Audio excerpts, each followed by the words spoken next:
Maya wiped down the last table in her section and glanced at the clock on the wall. 7:30 in the evening, and the dinner rush was just getting started at Grandview Restaurant.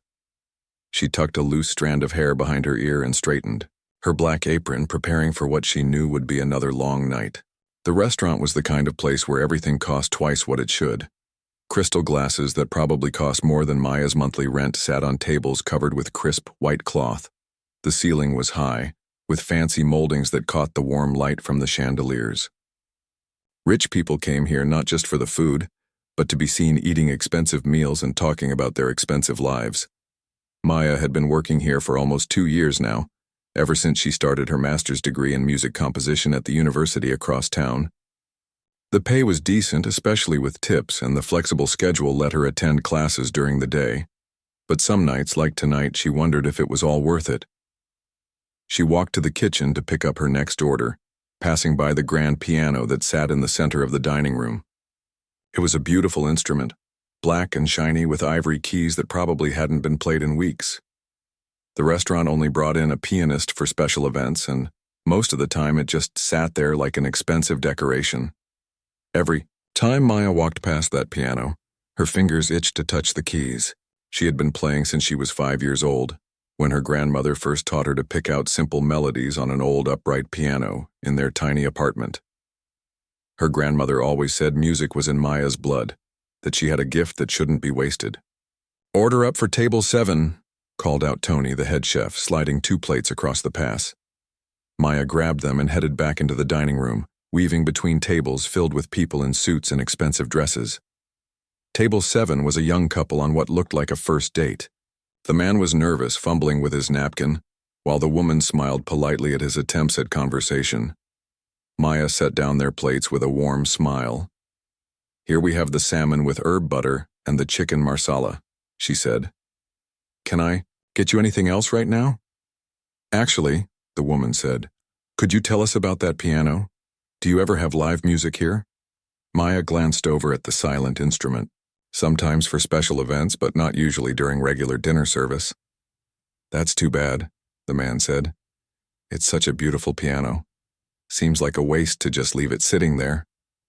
Maya nodded and moved on to her next table, but the comment stuck with her. It really was a waste. That piano was probably worth more than most people's cars, and it spent most of its time collecting dust. The evening picked up pace as more customers arrived. Maya found herself running between the kitchen and the dining room, taking orders, serving food, and refilling water glasses. Her feet were starting to ache in her black work shoes, and she could feel a familiar tension building in her shoulders. At table 12, a group of 4 men in expensive suits had been drinking heavily since they arrived. Maya had served them 3 rounds of drinks already, and their voices were getting louder with each one. She recognized the type. Wealthy businessmen who thought their money gave them the right to treat everyone else like servants. The man at the head of the table was particularly obnoxious. He was older, probably in his 50s, with graying hair slicked back and a gold watch that caught the light every time he gestured. His voice carried across the restaurant as he told stories that seemed designed to impress rather than entertain. Maya tried to avoid their table when possible, but eventually she had to go over to refill their breadbasket. As she approached, she could hear them talking about some business deal, throwing around numbers that probably represented more money than she would see in a lifetime.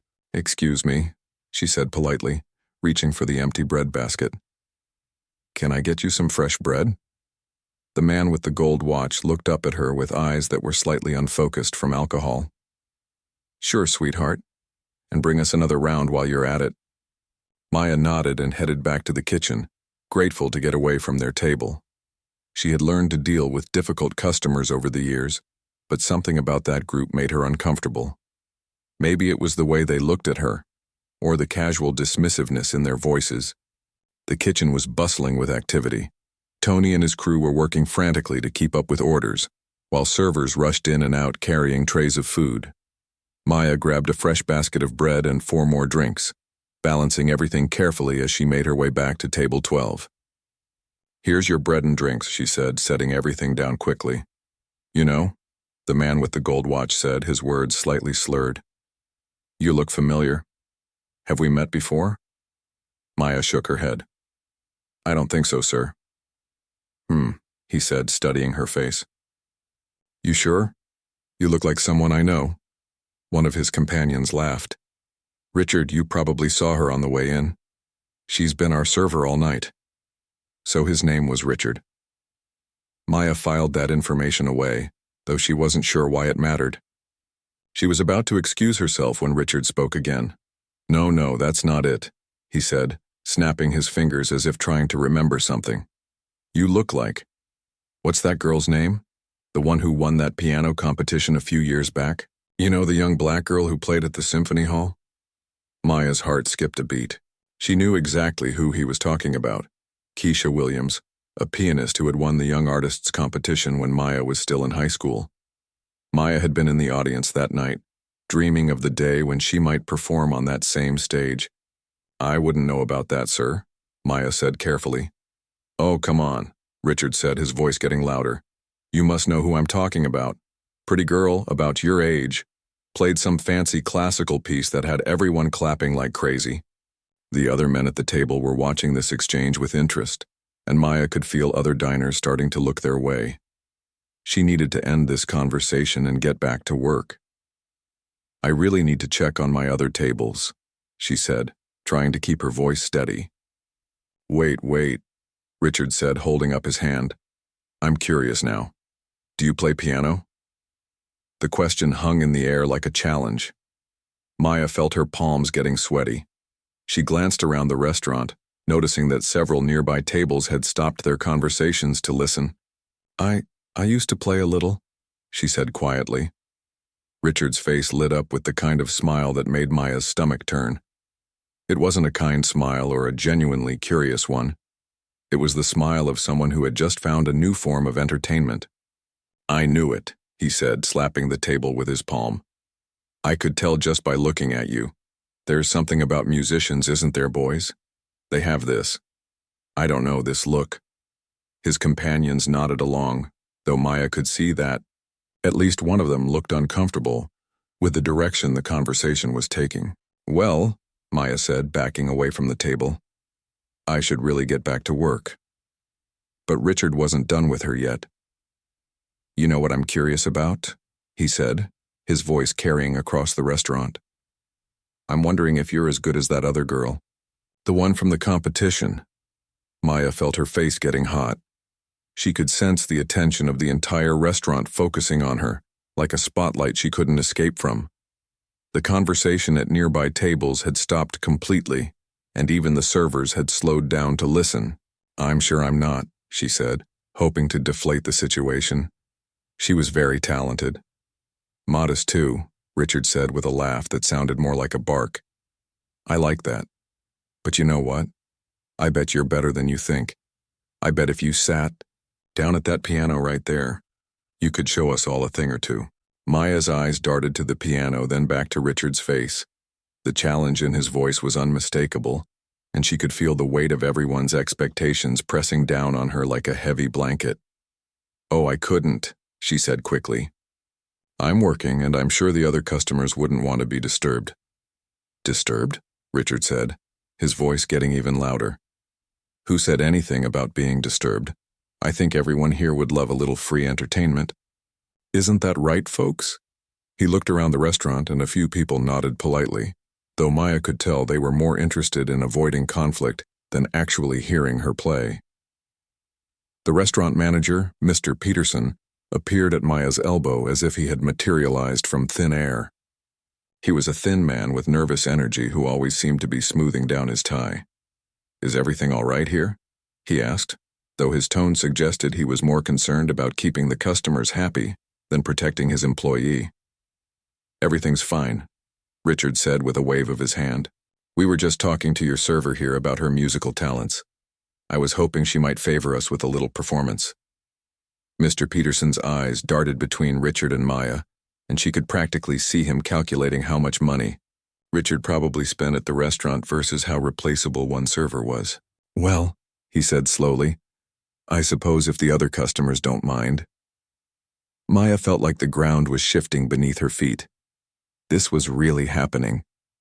In the space of a few minutes, She had gone from simply trying to do her job to being put on display like some kind of trained animal. The silence in the restaurant felt heavy, like the air before a thunderstorm. Maya stood frozen next to table 12, feeling the weight of dozens of eyes on her. Richard leaned back in his chair with that same cruel smile, clearly enjoying the uncomfortable situation he had created. "Well," he said, swirling the ice in his whiskey glass. "What's it going to be? Are you going to play for us? Or are you going to disappoint all these nice people?" Maya's hands were shaking slightly, and she clasped them together behind her back to hide it. She had faced difficult customers before, but nothing like this. Richard wasn't just being rude or demanding. He was deliberately trying to humiliate her in front of the entire restaurant. "Sir," she said, trying to keep her voice steady, "I'm really not comfortable playing in front of everyone. I'm here to work, not to perform." Richard's smile faded a little. "Not comfortable? Listen, sweetheart. I come to this restaurant at least twice a month. I spend good money here. I think the least you could do is provide a little entertainment when asked nicely." One of his companions, a younger man with sandy hair, shifted uncomfortably in his seat. "Richard, maybe we should just what, David?" Richard cut him off. "Let her get away with being rude to paying customers?" "I don't think so." Mr. Peterson wrung his hands nervously. Maya could see him calculating, in his head, one server versus a table that probably spent more in one evening than she made in a week. "Maya," he said quietly, "perhaps you could just play something quick, just to keep everyone happy?" The betrayal hit her like a physical blow. She had worked for Mr. Peterson for 2 years, had never called in sick, had covered shifts for other servers, had dealt with difficult customers with grace and professionalism, and now, when she needed him to stand up for her, he was throwing her under the bus. "I really don't think," Maya started to say, but Richard interrupted her. "You know what I think?" he said, his voice getting louder and more aggressive. "I think you're scared. I think you talked a big game about playing piano, but when it comes time to actually do it, you're all talk and no action." The accusation stung because it was partly true. Maya was scared. Not of playing the piano, but of what would happen if she did. She was scared of being judged, of having her most precious skill turned into a spectacle for someone else's amusement. "That's not fair," she said quietly. "Fair?" Richard laughed, and it was not a pleasant sound. "You want to talk about fair? I'll tell you what's not fair. I'm trying to be nice here, trying to give you a chance to show off your talents, and you're acting like I'm asking you to do something terrible." Maya felt tears starting to form in her eyes, but she blinked them back.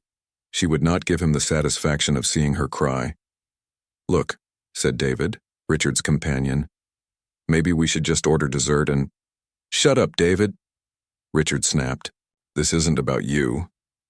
He turned back to Maya, his eyes cold and calculating. "You know what?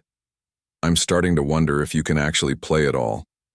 Maybe you were just lying to make yourself sound more interesting." The accusation hit Maya harder than any of his previous comments. Her ability to play piano wasn't just a skill. It was part of who she was. It was the thing that connected her to her grandmother, to her dreams, to the person she hoped to become someday.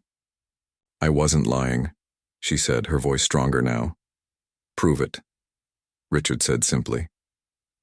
The challenge hung in the air between them. Maya could feel the attention of the entire restaurant focused on this moment. Conversations had stopped at every table. Even the servers had paused in their work to watch what would happen next. Maya glanced at the piano again. It was a beautiful instrument, probably worth more than her entire college education. She had admired it every night she worked, had imagined sitting at its bench and letting her fingers dance across its keys. But not like this. Never like this. "I don't have to prove anything to you," she said finally. Richard's face darkened. "Excuse me, I said I don't have to prove anything to you," Maya repeated, surprised by her own boldness. "I'm here to do my job, which is serving food and drinks. Playing piano is not part of my job description." The restaurant was so quiet now that Maya could hear the hum of the air conditioning and the distant clatter of dishes being washed in the kitchen. Richard's face was turning red, and she could see the anger building in his eyes. "Do you know who I am?" he said, his voice low and threatening. "I know you're a customer," Maya said, "and I know you're being very rude." Richard slammed his hand on the table, making the glasses jump and causing several nearby diners to gasp. "I'm Richard Blackstone. I own half the commercial real estate in this city. I could buy and sell this restaurant 10 times over, and I'm telling you to play that piano." Maya had heard the name before. Everyone in the city had. Richard Blackstone was indeed a powerful man, the kind of person who was used to getting his way simply because he had money and influence. But standing there in that moment, Maya realized something important. His power only worked if people were willing to be intimidated by it. "Mr. Blackstone," she said, her voice gaining strength, "I understand you're an important person, but that doesn't give you the right to treat me like I'm your personal entertainment." Richard's eyes widened. Clearly, he wasn't used to being spoken to this way, especially not by someone he considered beneath him. "How dare you?" he said, starting to rise from his chair. "How dare you talk to me like that?" Mr. Peterson stepped forward quickly, his face pale with panic. "Maya, please," he said. "Mr. Blackstone is one of our most valued customers. Surely I can what?" Maya interrupted. "Humiliate myself for his amusement? Is that really what you're asking me to do?" The manager looked like he wanted to disappear. Around the restaurant, other diners were watching the scene unfold with a mixture of fascination and discomfort. Some were pulling out their phones, probably to record what was happening. Richard had fully stood up now, his considerable height, making him loom over Maya. "I've been more than patient with you," he said. "I've been polite, I've been reasonable, and you've done nothing but show me disrespect. Well, I'm done being nice." He turned to Mr. Peterson. "I want her fired, right now, and I want someone competent to serve our table for the rest of the evening."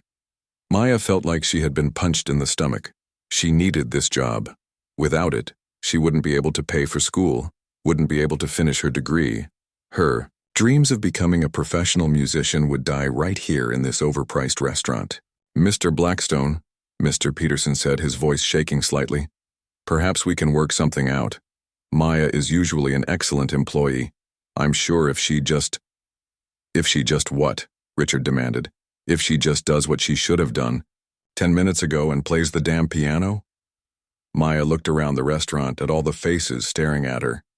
She saw pity in some of them, curiosity in others, and in a few, she thought she saw anger, not at her, but at the situation itself. One elderly woman at a corner table shook her head in disgust, though whether it was directed at Maya or Richard wasn't clear. The pianist from the Young Artist competition, the one Richard had mentioned earlier, had gone on to have a successful career. Maya had followed her progress over the years, had watched videos of her performances online, had dreamed of following in her footsteps. But that pianist had never been forced to perform in a situation like this. She had never had her art turned into a weapon against her. Maya thought about her grandmother who had died 3 years earlier. She remembered the old woman's hands guiding hers across the piano keys, teaching her that music was a gift to be shared with joy, not a burden to be carried in shame. "What's it going to be?" Richard said, his voice cutting through her thoughts. "Are you going to play or are you going to lose your job?" Maya realized that everyone in the restaurant was holding their breath, waiting for her response. This moment would define not just her evening, but possibly her entire future. If she gave in to Richard's demands, she would keep her job but lose a piece of her soul. If she stood her ground, she would maintain her dignity, but probably lose the income she desperately needed. The choice should have been easy. The practical thing to do was to swallow her pride, sit at the piano, play a simple song, and get back to work. But something inside Maya rebelled against the idea of letting this man turn her love of music into his entertainment. "I'll play," she said quietly. Richard's cruel smile returned. "I thought you might see reason." Maya walked slowly toward the piano, her legs feeling like they were made of lead.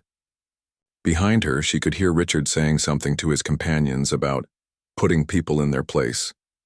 But the words sounded distant and unimportant. She reached the piano bench and paused, her hand resting on the smooth black surface of the instrument. This wasn't how she had imagined the first time she would play this beautiful piano. In her dreams, she had been performing for people who wanted to hear music, not for someone who wanted to watch her suffer. Maya sat down on the bench and lifted the cover from the keys. They were perfect, clean, and white, with just the right amount of resistance when she pressed them. Even in this terrible situation, she couldn't help but appreciate the quality of the instrument. "Well?" Richard called out from his table. "We're waiting." Maya placed her hands on the keys and closed her eyes. Maya's fingers rested on the piano keys, and for a moment the entire restaurant seemed to pause. Even the kitchen sounds from the back seemed quieter, as if the whole building was waiting to see what would happen next. She could feel Richard's eyes on her, along with those of every other person in the room. Her heart was beating so fast she was sure people could hear it. This wasn't how she had ever imagined playing this piano. Every time she had walked past it during her shifts, she had pictured herself sitting here during a quiet moment, maybe after closing, playing something beautiful just for the joy of it. Not like this. Not with a room full of people watching, her like she was some kind of circus act. "Any day now," Richard called out from his table, and she could hear the smug satisfaction in his voice. He was enjoying this, enjoying her discomfort and the power he held over her in this moment.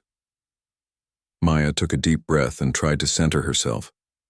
She thought about her grandmother's hands covering hers as they sat at the old upright piano in their small apartment. "Music comes from the heart," her grandmother used to say. "Don't think about the notes on the page, think about what you want to say with the music." But what did Maya want to say in this moment? She was angry, humiliated, and trapped. She felt like a caged bird being forced to sing for people who didn't really want to hear music. They just wanted to be entertained by her struggle. She glanced up and caught the eye of a woman sitting at a table near the window. The woman looked to be in her 60s, well-dressed but not flashy, and her expression was kind but concerned. She gave Maya a small nod as if to say, "You can do this." At another table, a young couple sat holding hands, both looking uncomfortable with what they were witnessing. The man started to say something, probably to object to what was happening, but his companion squeezed his hand and shook her head slightly. They didn't want to get involved. Maya understood. Most people in situations like this just wanted to avoid conflict. They might feel bad about what was happening, but not bad enough to actually do something about it. She was on her own. "I'm getting bored over here," Richard announced loudly. "How hard is it to play a simple song?" Mr. Peterson appeared at Maya's shoulder. "Maybe just something quick," he whispered. "Play Happy Birthday or something like that. Just get this over with." Maya looked up at her manager, this man she had respected for 2 years, and saw only weakness in his eyes. He wasn't evil like Richard, but his cowardice was almost worse. At least Richard was openly cruel. Mr. Peterson was hiding behind politeness while throwing her to the wolves. "No," Maya said quietly. "What?" Mr. Peterson blinked in surprise. "I said no. If I'm going to play, I'm not going to play Happy Birthday like some kind of singing telegram." Richard must have heard her because he laughed loudly. "Oh, this is rich. She's got demands now. What do you want to play, sweetheart? Mary Had a Little Lamb?" His companions chuckled, though Maya noticed that David, the sandy-haired man, looked more uncomfortable than amused. The third man at the table, who had been quiet most of the evening, was staring down at his plate, as if he wished he could disappear. Maya's anger was building, burning in her chest like a small fire. She was tired of being treated like she didn't matter, like her feelings and dignity were less important than keeping some wealthy customer happy. She was tired of being seen as less than human. "Actually," she said, her voice carrying across the restaurant, "I was thinking of something a bit more challenging." Richard raised an eyebrow. "Challenging? For you? I doubt you could handle anything truly challenging." The condescension in his voice was the last straw. Maya had spent years studying music, had practiced for hours every day since childhood. had earned her way into a competitive graduate program. She wasn't some amateur who had learned a few songs from YouTube videos. She positioned her hands over the keys and made her decision. If Richard wanted a performance, she would give him one he would never forget. But it wouldn't be the kind of performance he was expecting. Maya closed her eyes and began to play Rachmaninoff's Piano Concerto No. 2 in C minor. It was one of the most technically demanding pieces in the classical repertoire, a composition that challenged even professional concert pianists. She had learned it during her undergraduate years, had performed parts of it for her senior recital. The first notes that came from the piano were soft and haunting, the opening melody that had made this concerto famous around the world. Maya's fingers moved with practiced precision across the keys, and despite the terrible circumstances, she felt the familiar joy that came from playing truly beautiful music. Richard's smug expression began to change as he realized this wasn't going to be the humiliating amateur performance he had expected.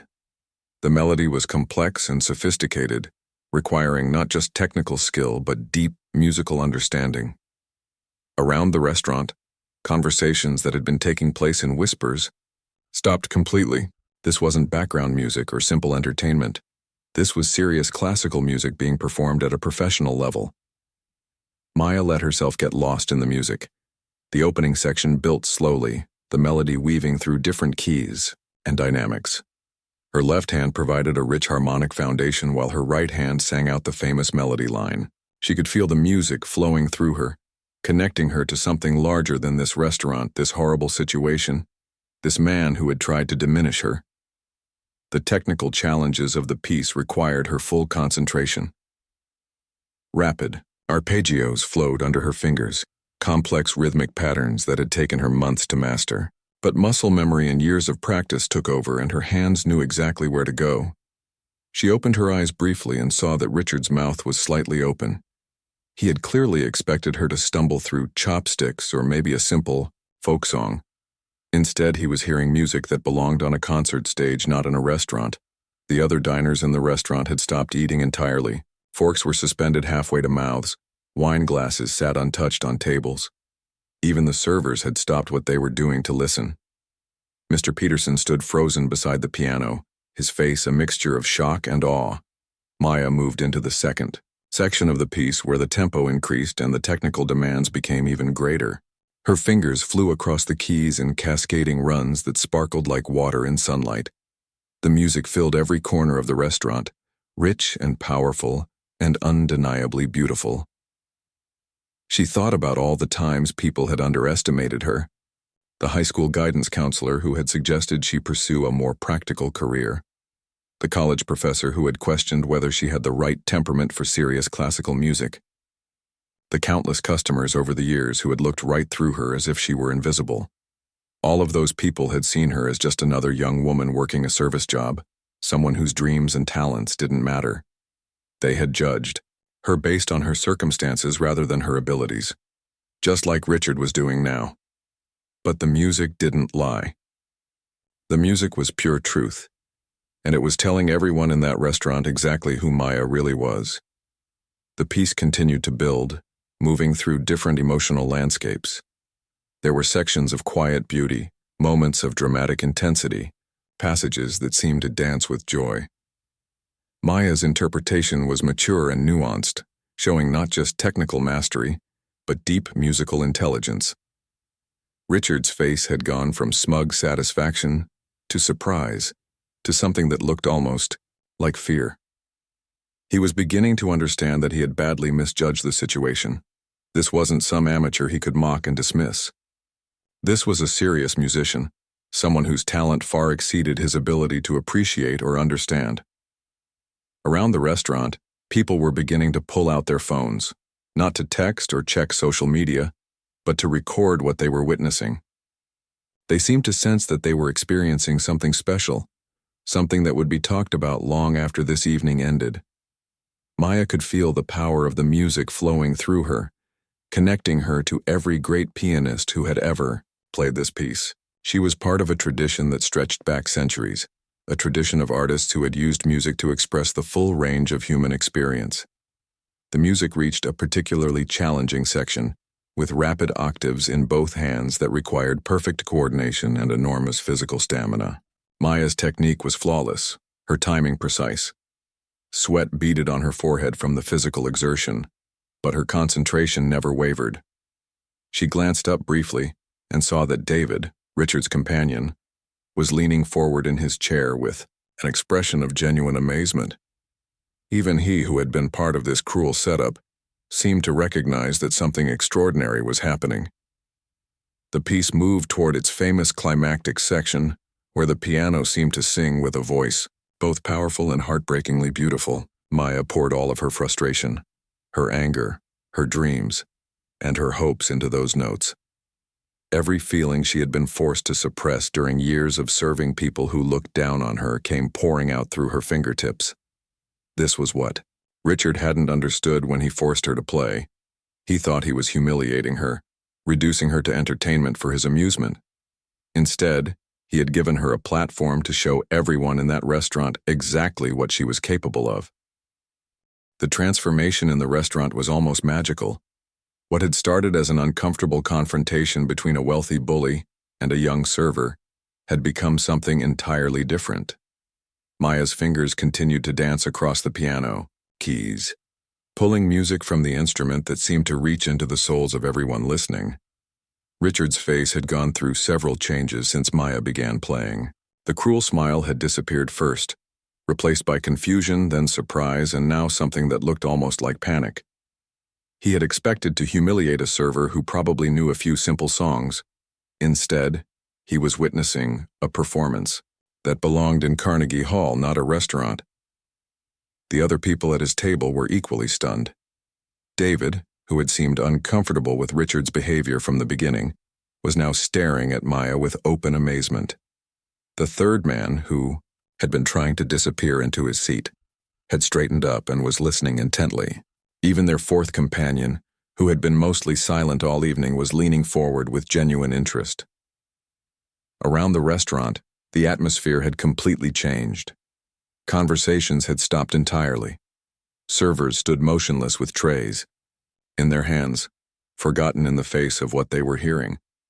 Mr. Peterson looked like he was seeing Maya for the first time, his mouth slightly open in shock. Maya moved into one of the most technically challenging sections of the concerto, where both hands played rapid, complex passages that seemed to chase each other up and down the keyboard. Her years of training showed in every note. Her posture was perfect, her hand position flawless, her timing absolutely precise. But it wasn't just technical skill that made her performance extraordinary. There was something deeper happening, an emotional truth that transformed the notes into something transcendent. Every phrase was shaped with musical intelligence, every dynamic change served the larger artistic vision. An elderly gentleman at a corner table slowly put down his fork and began to listen more intently. Maya noticed him because he reminded her of her old piano teacher, Professor Martinez, who had taught her during her undergraduate years. Professor Martinez had always emphasized that technique without emotion was just exercise, but emotion without technique was just noise. Maya was demonstrating both in equal measure. The woman who had given Maya the encouraging nod earlier was now sitting with tears in her eyes. She seemed to understand that she was witnessing something special, a moment when art transcended the circumstances of its creation. Her companion, a man who looked like he might have been a musician himself, was nodding slightly with the rhythm, clearly appreciating the subtleties of Maya's interpretation.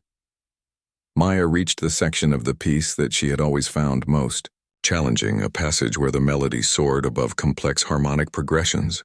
It was the kind of music that required not just finger dexterity, but deep musical understanding. The pianist had to hear multiple layers of music simultaneously and make them all work together in service of the larger artistic statement. As she played, Maya found herself thinking about her journey to this moment. She remembered being 8 years old and struggling to reach the piano pedals. She remembered her first recital, where she had been so nervous she almost couldn't start playing. She remembered the day her grandmother had told her that music was a gift that should be shared with the world. All of those memories, all of those hours of practice, all of those dreams and disappointments had led to this moment. Not the moment she had imagined, certainly, but perhaps the moment she had needed. The music continued to build toward its dramatic climax. Maya's entire body was engaged now, not just her hands. The physical demands of the piece required her to use her arms, shoulders, and back to create the power and dynamic range that Rachmaninoff had written into the score. She glanced up briefly and caught sight of Richard's face. The arrogance was completely gone now, replaced by something that looked almost like fear. He was beginning to understand that he had made a terrible mistake, that he had tried to humiliate someone whose talent far exceeded his ability to comprehend it. The other diners in the restaurant were having their own reactions. Some were clearly moved by the beauty of the music, their faces showing the kind of emotional response that great art can provoke.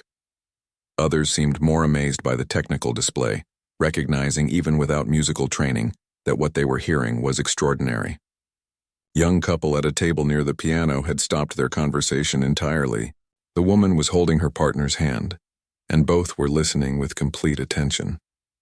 Maya could see recognition in their faces, not of her personally, but of the significance of what was happening. The restaurant's kitchen staff had begun to emerge from the back, drawn by the music. Tony, the head chef, stood in the doorway with a kitchen towel still in his hands, his usual stern expression replaced by wonder. Even the dishwashers had stopped their work to listen. Maya moved into the final section of the piece where the music reached its emotional and technical pinnacle. This was the passage that separated amateur pianists from professionals, the section that required not just skill, but artistic maturity to execute properly. Her interpretation was confident and deeply felt. Every note served the musical line, every phrase was shaped with purpose. The music seemed to fill not just the restaurant but the entire world, as if nothing existed beyond these sounds and the emotions they carried. She thought about Richard's earlier comment about the pianist who had won the young artists' competition. Maya had been in the audience that night, had watched from the balcony as that young woman had played with such grace and power. Maya had dreamed of being on that stage herself someday, of having people listen to her music because they wanted to, not because they were forced to. But maybe this was better, in a way. That other pianist had performed for people who already knew they were going to hear great music. Maya was playing for people who had no idea what they were about to experience, people who were discovering in real time that their assumptions about her had been completely wrong. The music reached its climactic moment and Maya poured everything she had into those final powerful chords. All of her anger at being mistreated, all of her frustration with people who judged her based on her job rather than her character, all of her dreams of a future where her music would be respected and appreciated. As she played those final, soaring passages, Maya felt something shift inside herself. The humiliation she had felt just minutes earlier was transforming into something else. Not pride exactly, but a kind of quiet confidence. She knew who she was, and now everyone else in this room knew too. The music began to wind toward its conclusion, the dramatic intensity giving way to something more reflective and beautiful. Maya's touch became more delicate, her phrasing more intimate. The contrast between the powerful climax and this gentler conclusion showed her complete command of the musical structure. Around the restaurant, people seemed to be holding their breath. Even those who knew nothing about classical music could sense that something significant was coming to an end, that they were witnessing the final moments of an extraordinary performance. Maya played the last few measures with perfect control, each note placed exactly where it needed to be. The final chord hung in the air, rich and full and absolutely perfect, and then there was silence. For a moment, nobody moved. The silence stretched out as if the entire restaurant was afraid to break the spell that Maya's music had cast.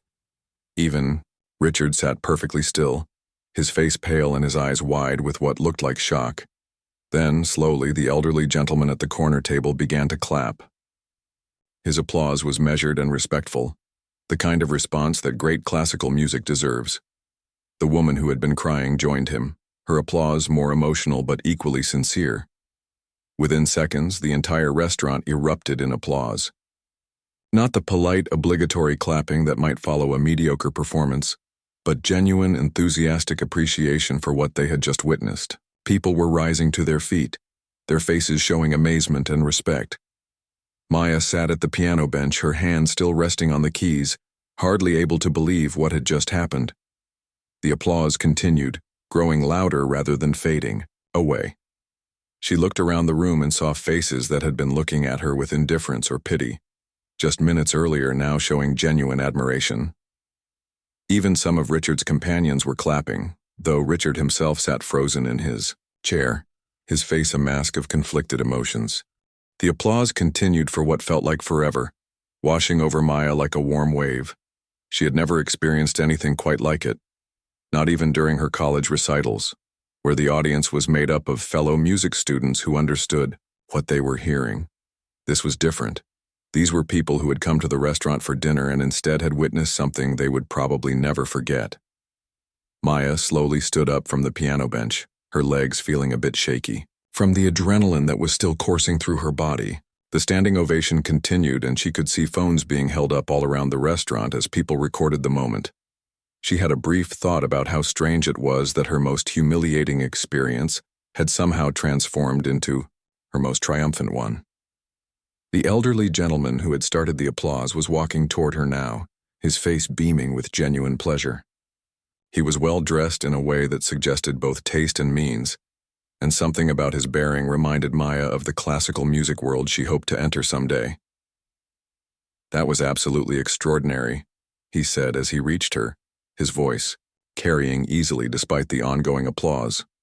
"I'm conductor of the City Symphony Orchestra, and I have to say that was one of the finest interpretations of Rachmaninoff's Second I've heard in years." Maya felt her heart skip a beat. The City Symphony Orchestra was one of the most prestigious musical organizations in the region. She had attended their concerts as a student, had dreamed of someday auditioning for them. "Thank you," she managed to say, still hardly believing this was really happening. The conductor reached into his jacket pocket and pulled out a business card. "Please call me tomorrow. We're looking for a soloist for our upcoming season, and after what I just heard, I think you might be exactly what we're looking for." Maya took the card with trembling hands. His name was printed in elegant letters, Dr. James Crawford, music director and conductor. This was the man whose recordings she had studied, whose concerts she had attended from the cheap seats in the Oro balcony. "I don't understand," she said. "You want me to audition?" Dr. Crawford smiled. "My dear, after a performance like that, I'm not sure an audition is necessary. But yes, let's make it official. Can you come in next week?" Before Maya could respond, another person approached them. This was the woman who had been crying during Maya's performance, and she was accompanied by a man who looked like he might be her husband. "Excuse me," the woman said, "but I had to tell you how moved I was by your playing. I'm Patricia Williams, and this is my husband Robert. We run the Williams Foundation for Arts Education." Maya had heard of the Williams Foundation.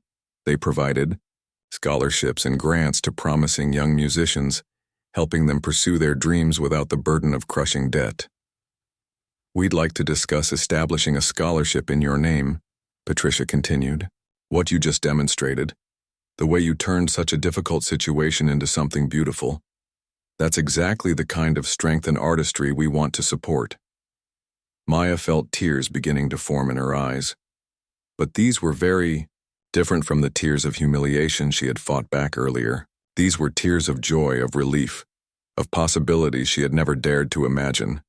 The applause was finally beginning to die down, but people were still approaching her. A young woman who looked to be about Maya's age introduced herself as a music blogger who wanted to write about what had happened. A local radio host asked if she would consider doing an interview about her performance and her music. Throughout all of this, Richard and his companions remained seated at their table, though Maya noticed that the dynamic among them had changed completely. David, the sandy-haired man who had seemed uncomfortable with Richard's behavior from the beginning, was now looking at Richard with obvious disgust. "That was completely inappropriate," David was saying, his voice carrying more clearly now that the applause had subsided. "You tried to humiliate that woman and instead you just made yourself look like a fool." Richard's face was red, but whether from embarrassment or anger, Maya couldn't tell. "I didn't know she could actually play," he muttered. "It doesn't matter whether she could play or not," David shot back. What you did was cruel and unnecessary. The fact that she turned out to be incredibly talented just makes it worse." The third man at the table, who had been mostly quiet all evening, was nodding in agreement. "I have to say, Richard, this is a side of you I've never seen before. It's not particularly attractive." Maya watched this exchange with fascination. The power dynamic that had seemed so fixed earlier in the evening had completely reversed itself. Richard, who had wielded his wealth and influence like a weapon, now looked small and diminished in his chair. Mr. Peterson appeared at Maya's side, his face flushed with a mixture of excitement and embarrassment. "Maya," he said, "I had no idea you were so talented. That was absolutely incredible." Maya looked at her manager, remembering how quickly he had been willing to sacrifice her dignity to keep a difficult customer happy. "Thank you, Mr. Peterson," she said politely, but without warmth. "Listen," he continued, "about what happened earlier. I hope you understand that I was just trying to keep everyone happy. You know how important it is to maintain good customer relations." "I understand perfectly," Maya said. "You were willing to let me be humiliated rather than stand up for your employee. I understand that completely." Mr. Peterson's face fell. "Maya, please, it wasn't like that. I was just trying to avoid a scene." "You didn't avoid a scene," Maya pointed out. "You just made sure that if there was going to be a scene, I would be the one who suffered for it." Before Mr. Peterson could respond, Dr. Crawford interrupted. "I'm sorry, but I couldn't help overhearing. Are you this young woman's employer?" "Yes, I'm the restaurant manager," Mr. Peterson said, straightening his tie nervously.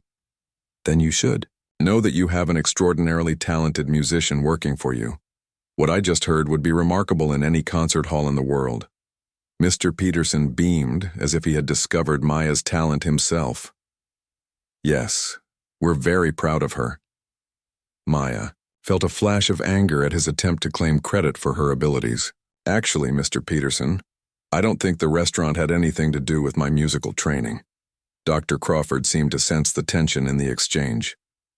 "Well, I hope you'll be able to arrange your work schedule to accommodate some rehearsals and performances. We'd like to feature you as our soloist for the spring season." "That might not be possible," Maya said quietly. "I need this job to pay for school." "What if it wasn't necessary?" Patricia Williams interjected, rejoining the conversation. "Our foundation scholarship would cover not just your tuition but also living expenses. You could focus entirely on your music." Maya felt like she was in a dream. A few minutes ago, she had been afraid of losing her job and having to drop out of school. Now she was being offered opportunities that exceeded her wildest fantasies.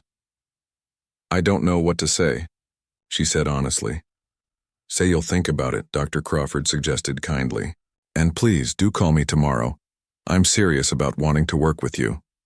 As the evening wound down, more people approached Maya to compliment her performance or to exchange contact information. The young music blogger asked permission to post videos of the performance online, and Maya agreed, still feeling like she was watching all of this happen to someone else.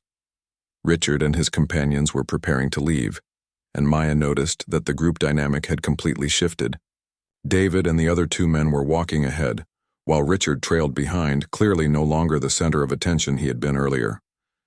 As they passed Maya's table, David stopped. "I want to apologize for what happened tonight," he said. "Richard's behavior was completely unacceptable, and I should have spoken up sooner." "Thank you," Maya said. "I appreciate that." Richard himself stopped as well, though he seemed to struggle with what to say. Finally, he pulled out his wallet and placed several $100s on the table. "For your performance," he said awkwardly. Maya looked at the money, then back at Richard. "I didn't perform for you," she said quietly but firmly. "I performed, despite you." She left the money on the table and turned away. Richard stood there for a moment, then picked up the bills and walked away without another word. The restaurant was finally beginning to return to normal, though the energy in the room remained charged with excitement. People were still talking about what they had witnessed, and Maya could hear fragments of conversations about her performance from tables throughout the dining room. Dr. Crawford approached her one more time before leaving. "I want you to know," he said, "that what you did tonight took tremendous courage. Not just the playing, but the way you handled yourself throughout that entire ordeal. That kind of strength and grace under pressure tells me everything I need to know about your character. After he left, Maya found herself alone at the piano for the first time since the whole incident had begun. She sat back down on the bench and played a few quiet chords, just enjoying the feel of the beautiful instrument under her fingers. The evening had started with her feeling powerless and humiliated. It was ending with possibilities she had never imagined and a profound sense of her own worth. The music had saved her, just as her grandmother had always said it would.